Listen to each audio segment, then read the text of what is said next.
everyone, Kristel here with your video today, which we are titling Power Up Your Walk. You might be wondering, what does that mean? Well, one of the things that has been brought to our attention is that everyone is getting outside a bit more. We're walking, we're jogging, we're running. And one of the things you may not realize about walking, running, jogging outside is that you actually need to warm up and cool down for that activity as well. So the purpose of this video for the week is to demonstrate a few dynamic movements that you should perform before your walk, and then some static stretches that you should do after your walk. Both of these take around 5 to 8 minutes depending on how long you perform the dynamic movement or how long you perform the stretch. I'll be performing them for about 1 minute today, but if you want to hold something a little bit longer, or if you want to do a dynamic stretch a bit longer, you're more than welcome to do that. But these are tools to help you improve your walks and keep your body loose and flexible and ready to go on those walks. So we are going to begin with some dynamic movements, which means that we're priming the muscles that we are going to be using before we walk or run or jog. So the first thing I want us to do is just some shoulder rolls. So you're going to drop your arms down by your sides, and we're going to go ahead and start by rolling the shoulders forward. So now notice when I'm doing this, I'm just using my shoulders. I'm not moving my whole arm. My arms are coming along for the ride as my shoulders come up and down, but I'm not using my whole arms, right? So make sure you're just rolling those shoulders. And you may not realize it, but we use our shoulders when we walk. Good. Let's go a little bit longer here. 3, 2, 1, and let's go ahead and reverse it. So roll those shoulders back. Good, nice work. Good. I didn't mention this before we started, but if you need a little bit of support for balance, you can always hold a chair, a wall, or anything like that for a couple of the dynamic movements we'll do. And then for those static stretches, which we'll get to later, you'll have to go down on the floor for a couple. So just keep that in mind. Let's go for 3, 2, and 1. Go ahead and relax those shoulders. From here, we're gonna do what I call torso pulls. And this is warming up those obliques because you use your core a lot when you walk and you run. So you're gonna hold your arms out in front of you. And you're gonna go ahead and you're gonna take your left elbow and you're gonna begin to bend it back, almost like you're grabbing your waist. And then you're gonna twist to your left. Then you're gonna come back to center and you're gonna switch sides. So I'm doing a little rotation in that torso. I call it a pull because I'll show you from the side. It's almost like I'm using my hand to pull myself back. So pulling back. Good, nice work. Keep it going.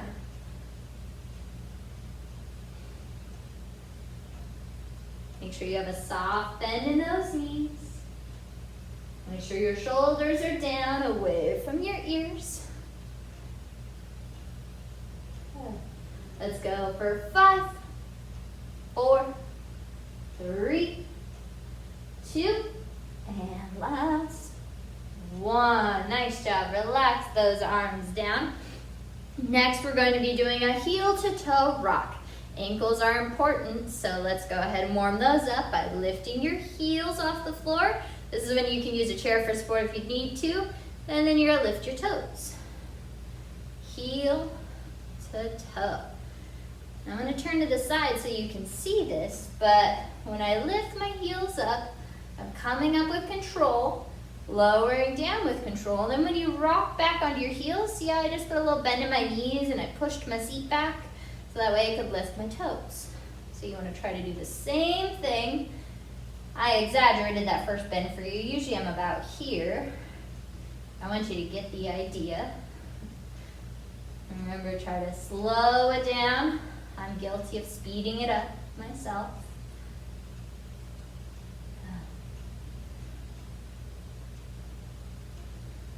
Nice work, everyone. Just a little bit longer. Again, you can hold onto a chair, a wall, whatever you need to if you need some support. Let's go for 3, 2, 1, and bring those heels down. All right, last dynamic movement. We're gonna go ahead and be doing some leg swings. So, if you need a chair for support or a wall, like I said, you can hold on to it. I want you to shift your weight into your right foot. Have a soft bend in that right knee. You're gonna take your left leg and you're gonna swing it forward and back. Forward and back. Now, one of the things I want you to focus on as you're doing this is keep your toes, those left toes, pointing forward. Good, and moving from that hip. Trying to prime those hip flexors. Get them ready to work.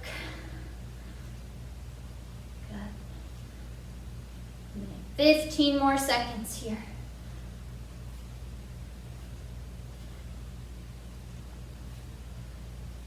Good. Core is braced for support. Let's go for 3, 2, and 1. Bring that foot down. We have to do the same thing on the other side. So you're gonna shift your weight into that left foot. Lift your right foot off the floor. Remember, you have that natural bend in your left knee. Right leg swings forward and back. Keep your toe pointing forward. Brace your core. Moving from your hip.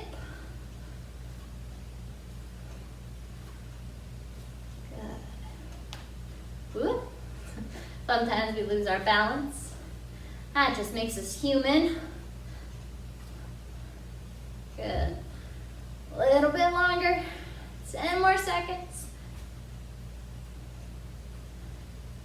5, 4, 3, 2, 1, and bring it down. All right, so that dynamic warm-up should have gotten your heart rate up just a little bit, and we've primed the muscles that we are going to use for our walk. So go ahead, take a walk, and when you get back, we can do some static stretches together. Have a good, safe walk.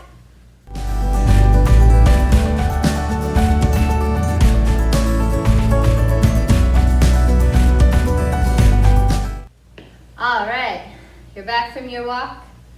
You feel good? Let's go ahead and get ready to do some static stretching. So static stretching is good because it loosens up the muscles and the joints and it improves our flexibility. And the best time to do these static stretches is after the body's nice and warm. So let's go ahead and we're gonna get started by stretching out your calves. So if you'd like to, you can always hold onto a chair or you can do this without holding onto a chair. It is up to you. So you're gonna start by keeping your left foot forward. You're gonna step your right leg back behind you. It's not a big step back. I just want you to be able to drive that right heel into the floor, keep your right leg straight, and put a bend in your left knee. Good, and then from here, I like to place my hands on my hips. You can always hinge forward slightly at your hips, almost like you're trying to create a ramp with your back, until you can feel a stretch in that right calf. That's what we're going for. And if you were holding onto a chair, I would probably have a bit closer to me and hinge forward from here. If you have really flexible calves, because maybe you walk a lot and you stretch a lot, you might have to step that leg further back to get a really deep stretch in there. One of the things about stretching is that you have to customize it to yourself sometimes. And what that means for me is, we're in this position right now, but I might customize a little bit by turning my heel slightly more in because that feels better for me. I feel a deeper stretch in my calf. You might be able to keep it pointing straight back. You might take it out to the side a little bit. So you can do these little kind of customizations with your stretches. Let's hold it for 3, 2, 1, And you're gonna go ahead and lift that right heel up, rock yourself forward, you release. We're gonna do the same thing on the other side. So now the right leg stays forward, step your left leg back. Make sure that left heel is driving into the floor. You're gonna put a bend in your right knee this time. Good. And then from here, if you're holding on to a chair, you can start hinging forward slightly. Again, creating this ramp position almost. Or you can do this without the chair if you feel comfortable and just hinge forward, hold on to your hips, brace your core. Hold this for a little bit longer. Remember to breathe into your stretch. Good. Try to think about relaxing the muscles that you're trying to stretch. I know that's not always easy because sometimes certain stretches try to fight us, but just try to send some messages to your calves right now. Relax. It's okay. Go ahead and hold this for 3, 2, and 1. Let's go ahead and lift that left heel, stepping forward. Perfect. All right, next, we're gonna stretch out those quads. Use your quads a lot when you walk, run, jog, so it's important to stretch them out. If you would like to hold onto a chair for this, you most certainly can, or you can just balance. Options up to you. But you're gonna shift your weight into your right foot, and then you're gonna take your left foot behind you, and you're gonna try to grab that foot. I know that's not always easy. If you have a resistance band, that's always a good way to try to get that heel closer to your glute. Turn to the side so you can see what's happening here. And another thing you wanna make sure to try and focus on is that your knee is pointing straight down to the floor. Now I know that's not always possible, so do the best that you can. And see right now how my legs are in line with one another. You know, my leg isn't out here, it's right in line with the other one. That's important too. And that message resonates even if you're holding your leg up and it's only here. Same thing. So do what works best for you, but try to think about the alignment. And if standing doesn't work for you for this exercise, you can always do this lying down on your side. So imagine there was a bed next to me, you could literally lie down and do this exercise. So just an option, but I prefer to do it standing. Let's hold it for 3, 2, 1. Go ahead and release that left foot down. We're gonna do the same thing on the right. So now we're gonna shift your weight into your left foot. We're gonna lift that right foot off the floor. And we're gonna hold our stretch. Good. These are also challenging balance moves as well. So double dose of work today. You get to strengthen this left ankle that's working to stabilize you. Your core is slightly braced. And then we're stretching out our quad. And when it comes to these static stretches, I like to hold them for about a minute. But if a minute's too long for your body and it feels too intense and it's not comfortable, try holding it for 30 seconds. If 30 seconds is too long, try 20 seconds, 10 seconds. At the minimum, so say if you can only hold a stretch for 10 seconds, that's fine. Repeat those 10-second stretches until you get to a total of 30 seconds. You at least want to stretch a muscle for 30 seconds. Doesn't have to be consecutive though. Let's hold this for 3, 2, and 1. Release that leg down. One more standing stretch before we move on to a mat. So for this one, I'm going to turn to the side so you can see. You're going to take your hands behind your back. We're going to interlock our fingers, bringing our palms together. Feet are hip width apart. Roll the shoulders down and back. Extending the elbows and lifting the hands away from the body. So here we're stretching out the chest and the shoulders. So this is important for posture, for running. I mean, when you're running and walking, you're constantly engaged with your posture. You know, if you start slumping forward, it's not going to be beneficial for your walk. You need to be upright, looking ahead, off in the horizon.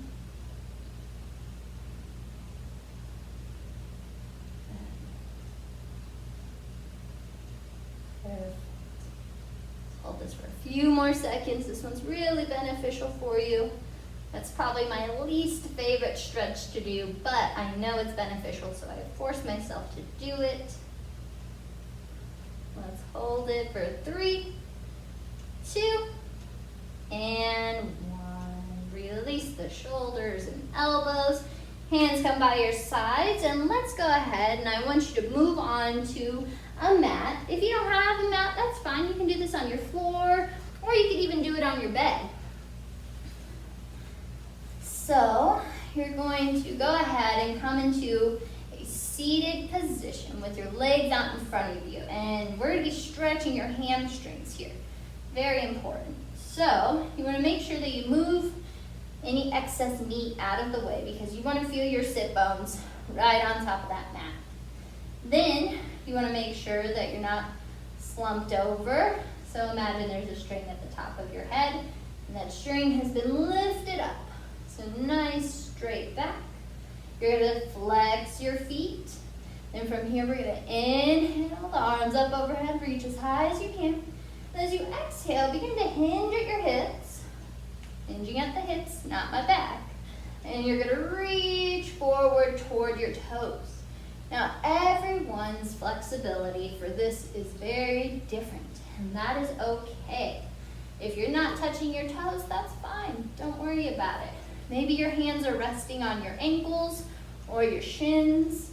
Maybe you feel this stretch as soon as your chest is hinging over your thighs.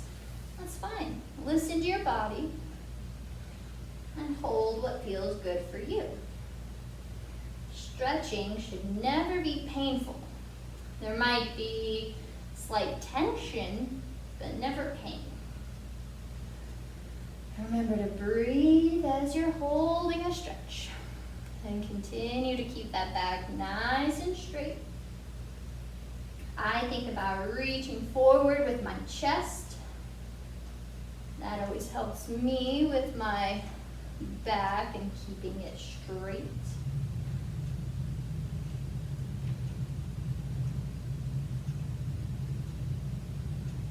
Let's hold this for 3, 2, and 1. As you exhale, gently come out of that position. All right, your last one, this is going to be for your glutes and your hips. So it means that you need to lie all the way down on your back first. Feet are flat on the floor. Good. All right, you want to make sure that you're not arching your back, so make sure you're tucking that tailbone slightly so you feel that lower back imprinted on the mat. I want you to take your right ankle and you're going to cross it over your left knee. So we call this a figure 4 stretch because this would make a type of 4. So some of you might just want to hold the stretch right here, and that's perfectly fine.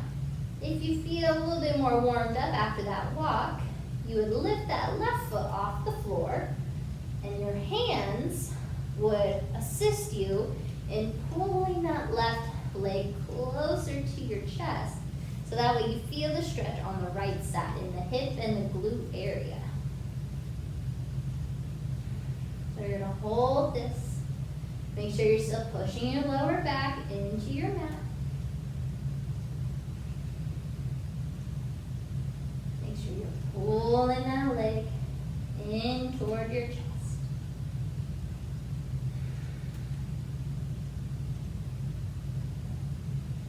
Nice work. Hold it for a few more seconds here.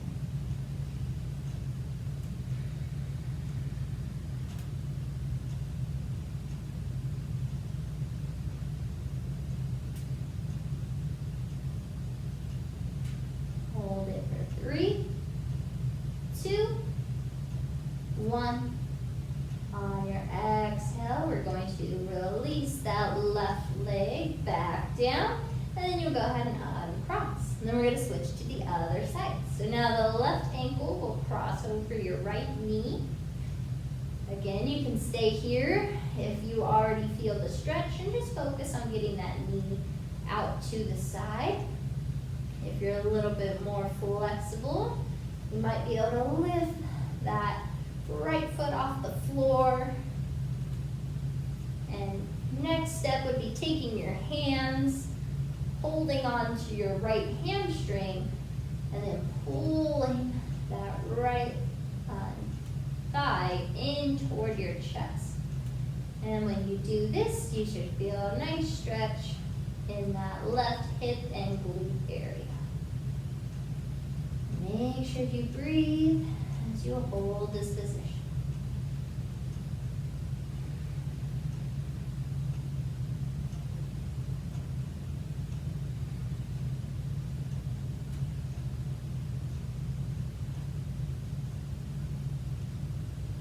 Keep holding it. I try to tell myself that each time I exhale, to try to see if I can find a little bit more room to get deeper into the stretch.